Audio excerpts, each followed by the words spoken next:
Everyone wants to be cool. Luckily, everyone can not be cool. Otherwise, it won't be cool to be cool. In principle, to be cool means to remain calm in stressful situations. But to explain why there is a global culture of cool and why it is cool to be cool can be so broad and difficult. Because it's the personification of a paradox. For instance, winning is cool. Desperately willing to do anything to win is definitely not cool. Too goody shoes people are uncool. However, maintaining moral standards in obvious immoral surroundings is most likely cool. This paradoxical nature clearly has something to do with the fusion of submission and subversion. In spite of the obscurity, it seems that we remain capable of distinguishing cool attitudes from uncool ones. The first thing that comes to mind is a respected aspect of masculine display. If you watch a lot of anime, then you know that it's always the black-haired, secluded guy with a complicated history and a sense of mystery. In the West, maybe it's a cognitive Sherlock Brains detective or Brad Pitt. If you're a sitcom fan, maybe you find the sarcastic funny guy to be the coolest. However, cool refers to a lot of things. It's a symptom of enemy. It often pushes people to do bad things. Any high schooler can back me up on this one. I mean, cool ones can. Oh, now that I think of it, I should have aimed for academic success, rather than being down with stupid peer groups. Nah, who am I kidding? Self-gratification and escapism back then was way cooler than fulfilling one's potential. It is only the most important phenomenon in youth culture. But that's just the thing. You can be clingy. For example, you are so fixated on chasing money and power. It makes you look like a dog chasing, I don't know, something. But if you manage to fool everyone by developing a detached style while doing it, the general idea is that cool is a balance created by the person's style. Don't follow people, but don't be overly eccentric. Don't give everything and don't take everything.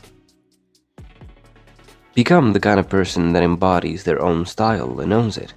Never let anyone tell you who you are. There's gonna be people in your life who seem very adept at telling you what you should be doing. It has absolutely nothing to do with you. They are only entitled to their views and opinions, and they like it when it seems like they are standing on higher ground. Don't suddenly act chill when someone says you're hyper. If you have your own thing going for you, then it's cool to just stick to it. Never be a just person. I'm just an accountant. Oh, I'm just a carpenter. I'm just a therapist. If you add just, you're saying you are lame. Embrace your passions. If you're ashamed of what you like to do, you'll never be cool. People will sense that you're not enthusiastic about the things that you like, and it will immediately make them question the things you like, and thus question you for liking those things. Then you will question yourself. Vicious cycle. I have found some studies saying that introverts are more humble than extroverts. Humility is an incredibly important trait and hard to learn. It makes introverts more perceptive, more open and less egotistical. Humility is also associated with the desire to be of service to others. That's cool as far as I'm concerned. This makes you a great leader, manager, and friend. But you just want to be alone, don't you? Yeah, me too. I have ninja skills. People hardly ever notice me. But I turn that to my advantage. You don't see elephants hiding in trees, do you? That's because they are good at it. People know when you look like you're trying to be cool. It comes off as fake. When everything you do makes you look laid back, chill, smooth, and like everything you do is so natural, it's effortless. You can't get overly excited about things, be too loud, draw unnecessary attention, or react to things in a manner that makes it look like you aren't already used to having everything in life like that. Some people are like smoke detectors, super annoying and won't shut up. The Stoic philosophy is sure as hell supports a version of coolness. There is a Stoic aspect that encourages to be neither proud nor ashamed, to just carry out your duties like a champ.